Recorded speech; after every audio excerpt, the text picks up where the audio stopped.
한 주간 평안하셨습니까, 여러분? 잘 지내셨어요? 오늘은 옆 사람에게 역시 눈을 마주치면서 이렇게 인사하는 겁니다. 52년간 함께하신 주님께 감사합시다. 시작.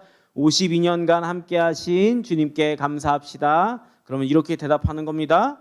주님의 함께하심이 제 행복입니다. 시작. 주님의 함께하심이 저의 행복입니다. 아멘. 주님께서 함께하시는 것이야말로 이스라엘이 고민했던 가장 중요한 행복이 뭐였냐? 하나님이 자기들과 함께 하시는 거였습니다.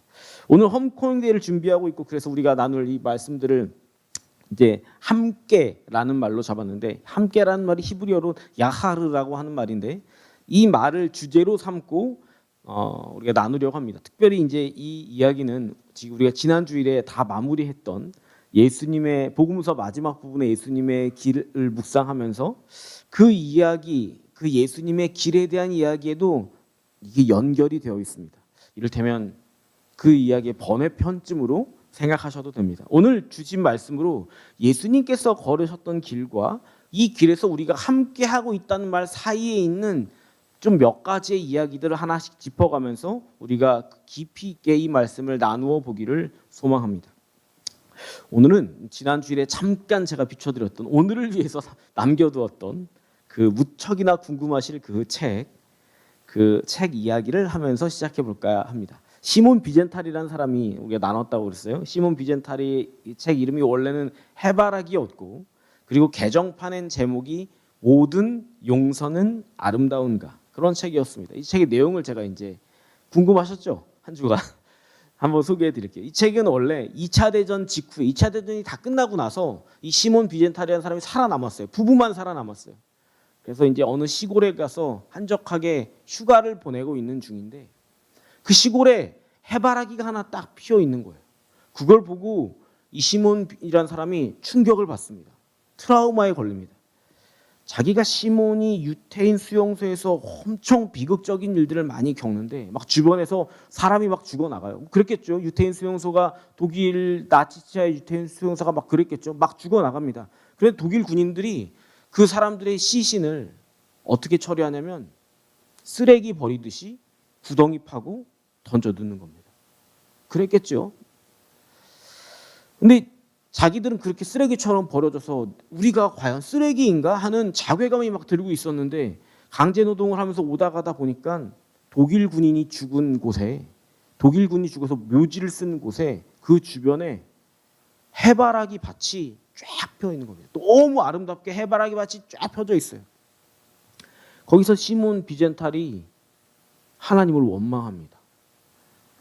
자신들은 쓰레기처럼 취급받고 있는데 거기는 악취가 나고 구더기가 들끓는 곳으로 만들어 놓고, 독일 군인은 지금 하나님의 축복을 받은 것처럼 그 묘지 사이사이에 해바라기 밭이 쫙 펼쳐져 있는데, 그게 마치 하나님이 그들을 용서해 준다는 모습처럼 들린 겁니다. 실제로 그렇다는 게 아니라 그게 들린 겁니다. 그러니까 자기들은 너무너무 쓰레기 취급을 받고 있는데 왜 하나님은 그 무덤가에는 해바라기가 저렇게 아름답게 피게 하시는가?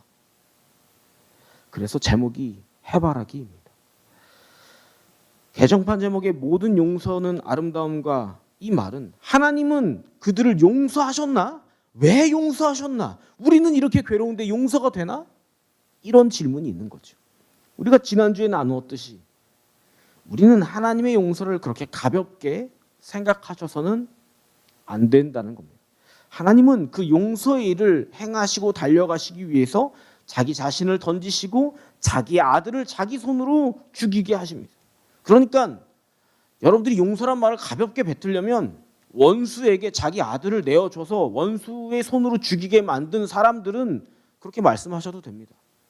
자기 아들을 내 원수의 손에 맡겨서 죽이게 하겠다, 혹은 그렇게 했다.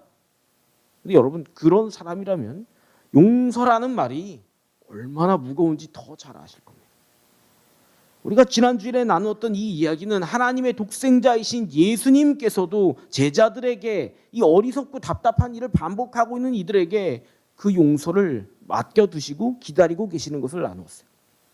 근데 우리가 여기서 이야기를 이제 나갈 건데, 이 이야기를 이어나가기 위해서 용서라는 얘기를 꺼내기 위해서 한 가지를 더 중간에 하나를 짚어야 됩니다. 이것은 과거입니다. 과거. 과거를 바라보는 우리의 자세를 먼저 돌아봐야 합니다. 사람들은 누구나 과거에 매여 살아갑니다. 과거는 실제하지는 않습니다. 실제로 어디인가 존재하는 것은 아닙니다만 동시에 이 과거가 우리를 엄청난 무게로 짓누르고 대부분의 사람들은 이 과거를 여기다 무거운 과거를 여기다 얹고 그렇게 살아가고 있습니다. 신기하지요? 실제하지 않는데 이것을 무겁게 지고 살아간다는 말이 이상하게 여기실 수 있습니다. 냉정하게 말하면 과거는 어디에도 존재하지 않습니다. 다만 과거에 대한 우리 기억이 존재하는 겁니다. 그래서 과거는 우리가 기억하고 우리가 이해한 대로만 존재한다는 겁니다. 그래서 그것은 때때로 수없는 오해가 범벅이 되고 수없는 말들이 거기 뒤집히고 쌓여서 덩치를 불려가서 더 우리를 고통스럽게 만들어 갑니다. 제가 몇 주 전에 이제 애들이 배고프다고 뭘 해달라고 그러는데 집에 보니까 없는 거예요. 그래서 막 냉장고를 뒤져보니까 요만큼 돼지고기 짜투리가 요만큼 남았더라고요. 이걸로 뭐 우리 집 애들 새 아이가 먹는 양을 아시죠? 이걸로 택도 없잖아요. 이게 택도 없어. 그러니까 이걸 어떻게 하지? 생각하다가 요걸 양념을 해가지고 밥 반찬을 만들어서 밥이랑 같이 먹게 하면 대충 때울 수 있겠다. 생각을 해가지고 된장으로 양념을 해가지고 쫙 아침밥 안 드셨어요? 해가지고 딱 재워가지고 딱 부어서 밥을 먹었더니 아주 맛있게 배부르게 잘 먹었단 말이에요. 그런 겁니다. 기억은 요만큼인데 거기에 양념이 붙습니다. 양념은 주로 감정.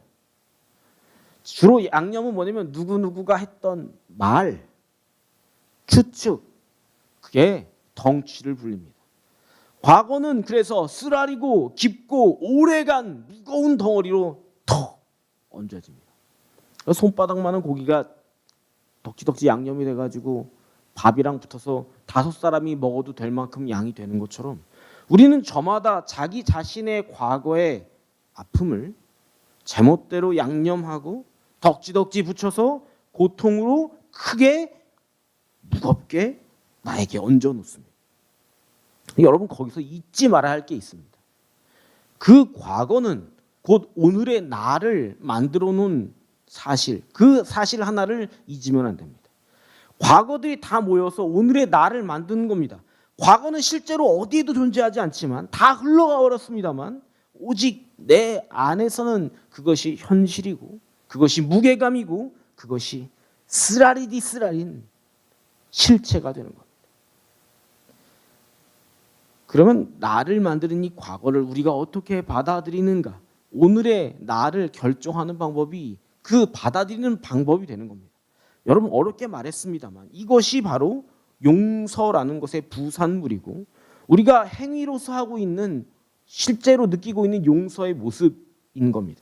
우리가 지난주에 나눴듯이 용서라는 것은 사실은 그런 종류는 아닙니다. 하나님과 땅에 우리가 공조하는 위대한 사역이고 작업입니다만 때때로 우리가 하고 있는 용서라는 것의 결단, 그 일로 말미암아 우리가 하고 있는 행위들, 여러 가지 일들은 오늘의 나를, 지금의 나를 새롭게 다시 지어내는 일일 때가 많습니다. 사도 바울이라는 위대한 신앙의 인물도 벗을 수가 없는 지독한 과거가 있었습니다.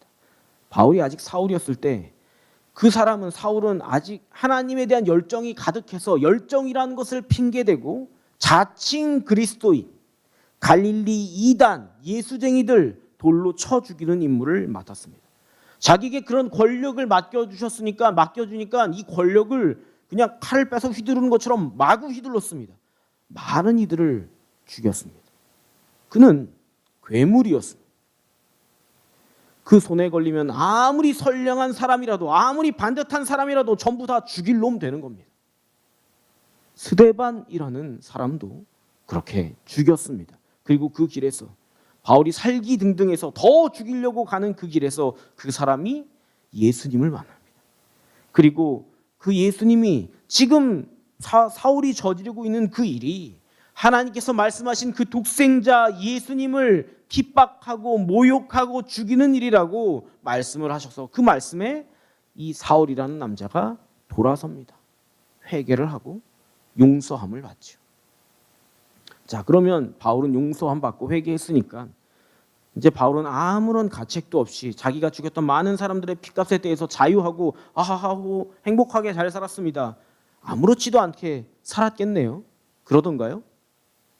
오늘 본문 디모데전서 1장 12절로 16절 바울의 심정이 녹아 있습니다. 같이 읽겠습니다. 시작. 나를 능하게 하신 그리스도 예수 우리 주께 내가 감사함은 나를 충성되이 여겨 내게 직분을 맡기심이니 내가 전에는 비방자요 박해자요 폭행자였으나 도리어 긍휼을 입은 것은 내가 믿지 아니할 때 알지 못하고 행하였음이라. 우리 주의 은혜가 그리스도 예수 안에 있는 믿음과 사랑과 함께 넘치도록 풍성하였도다. 미쁘다 모든 사람이 받을 만한 이 말이요 그리스도 예수께서 죄인을 구원하시려고 세상에 임하셨다 하였도다. 죄인 중에 내가 괴순이라. 그러나 내가 긍휼을 입은 까닭은 예수 그리스도께서 내게 먼저 일체 오래 참음을 보이사 후에 주를 믿어 영생 얻는 자들에게 본이 되게 하려 하심이라. 아멘.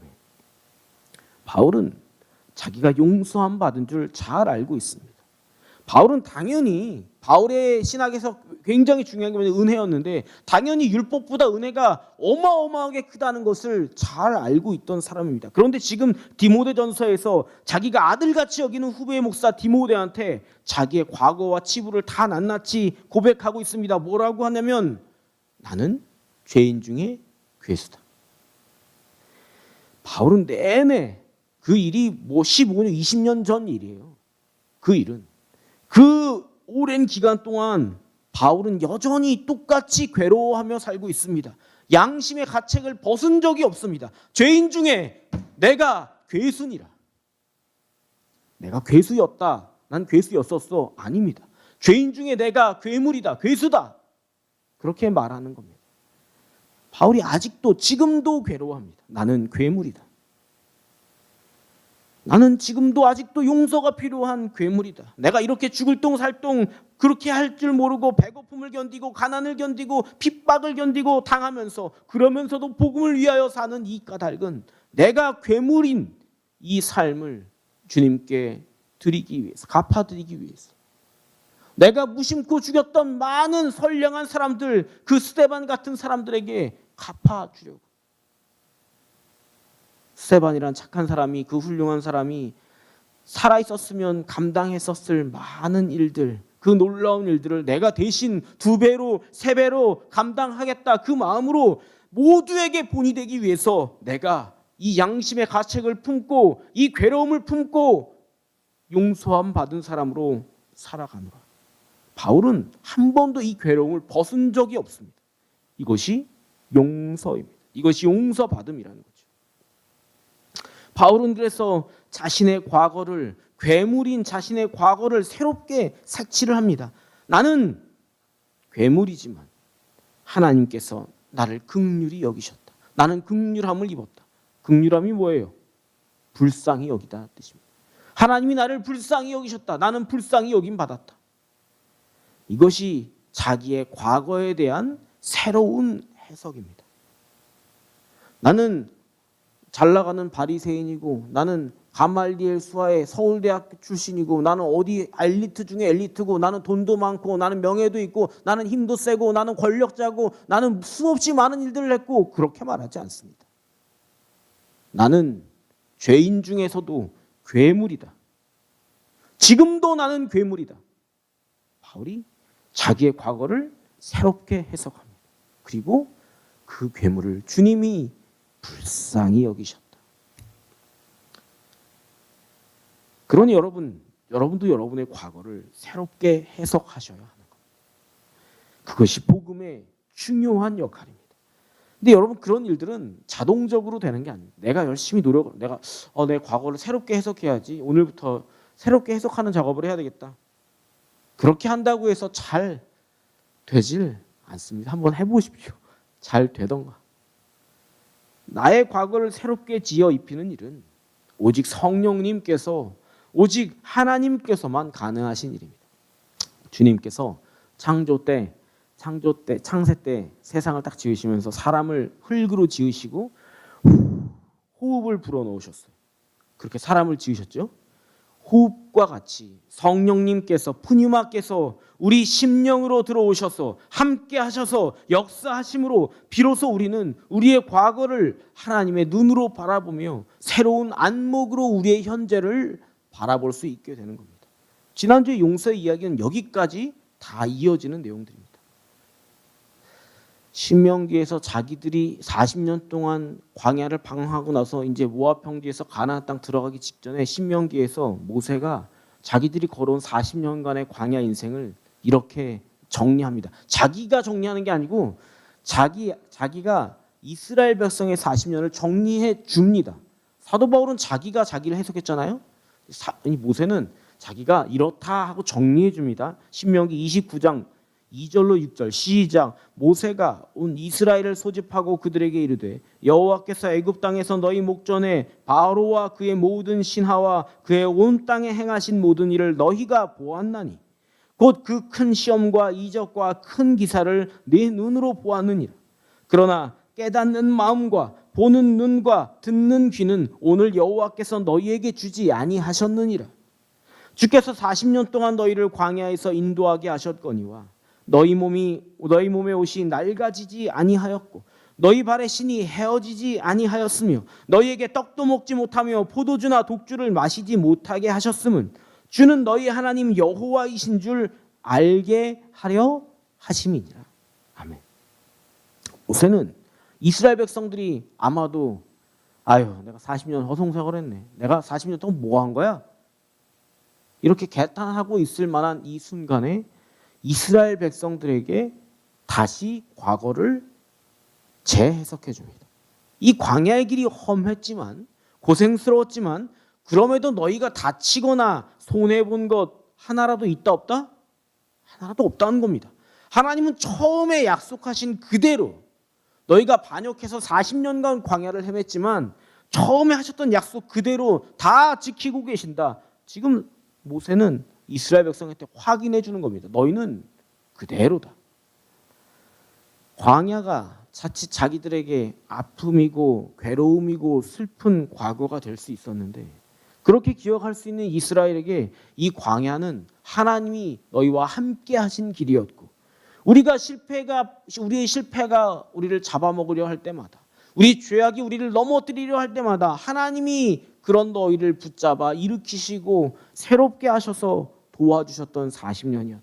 그렇게 새로운 해석을 그들에게 싹 덧입혀 놓고 있는 겁니다. 여러분 그것이 은혜라는 겁니다. 그것이 용서라는 겁니다.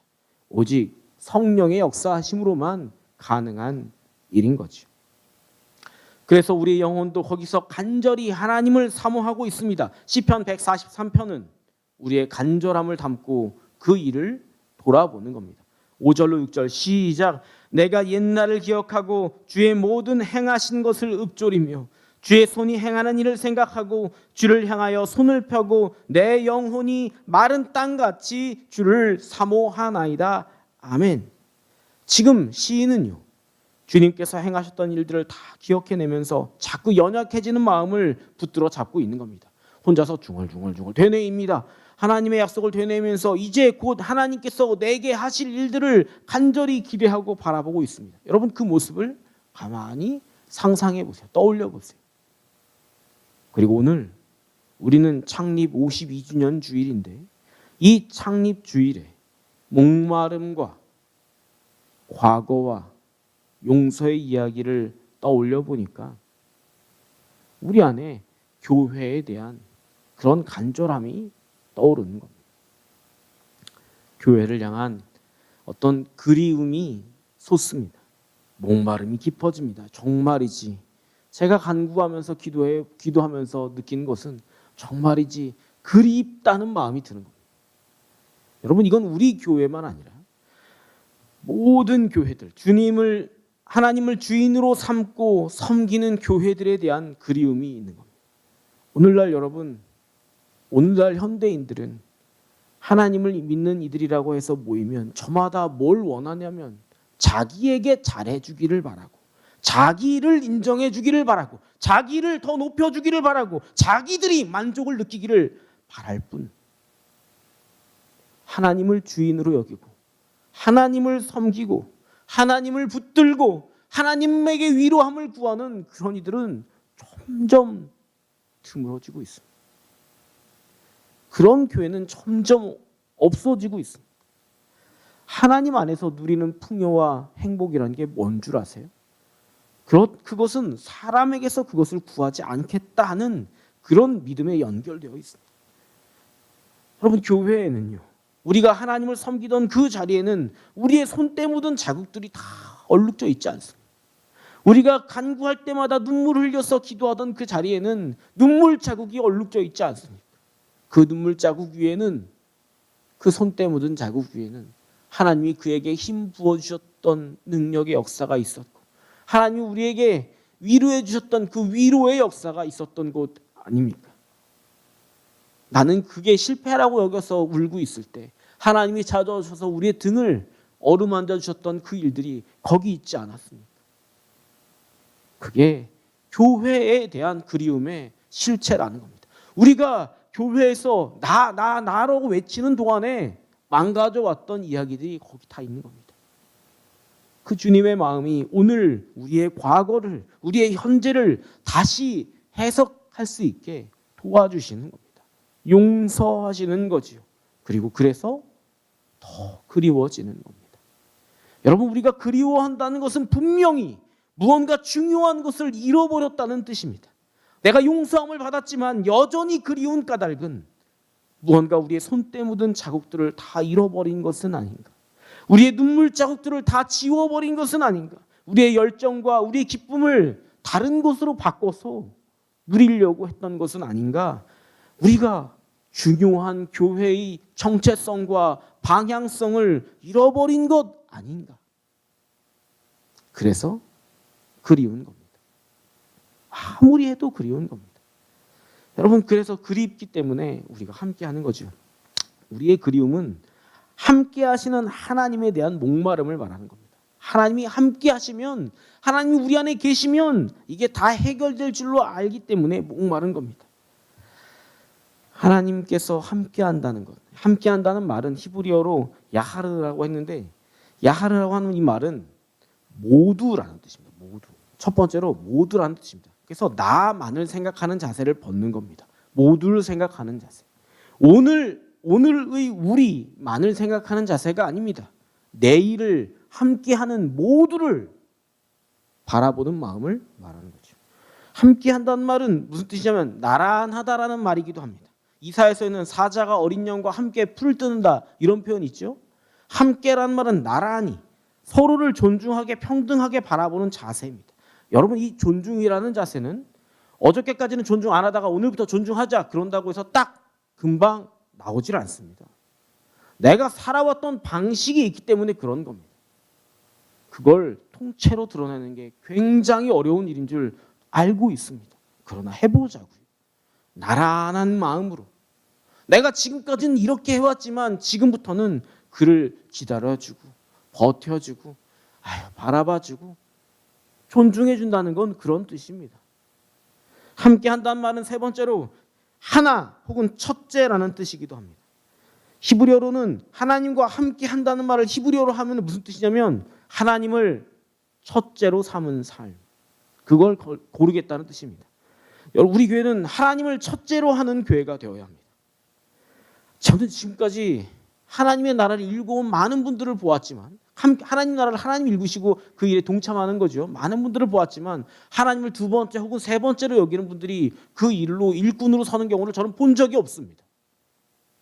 하나님은 첫째 아니면 안 믿는 겁니다. 하나님이 첫째가 아닌 것은 하나님과 함께 하는 게 아닙니다. 그러니까 하나님의 몸인 교회는, 교회의 예배당은, 교회의 모임들은 하나님이 첫째가 되어야 합니다. 누구 목사, 장로님, 권사님, 연로하심, 나이 많으심 아닙니다. 하나님이 첫째. 그 외에는 모두가 평등합니다. 그렇게 함께 할 때 우리 안에 과거는 새롭게 해석되고 우리 안에 용서는 시작되고 우리의 그리움은 열매를, 형상을 갖추게 되는 겁니다. 사랑하는 은혜뜰 서북교회 성도 여러분, 오늘 창립주일에 조금 많은 이야기를 나누어서 여러분의 생각과 결단이 어떨지 모르겠네요. 그러나 여러분, 주님의 말씀은 명료합니다. 우리는 우리의 과거를 새롭게 해석하고 서로를 자신을 용서하며 하나님을 향한 그리움을 가지고 회복되어야 한다는 겁니다. 그리고 그 일을 위해서 우리가 주님과 함께 하는 것이고 우리는 서로 함께 해야 된다는 것이요. 그러니 함께 이 길을 걸어가며 함께 날로 더욱 새로워지고 함께 더욱 온전하여지는 저와 은혜의 뜰 모두가 될 수 있기를 주님의 이름으로 축복합니다.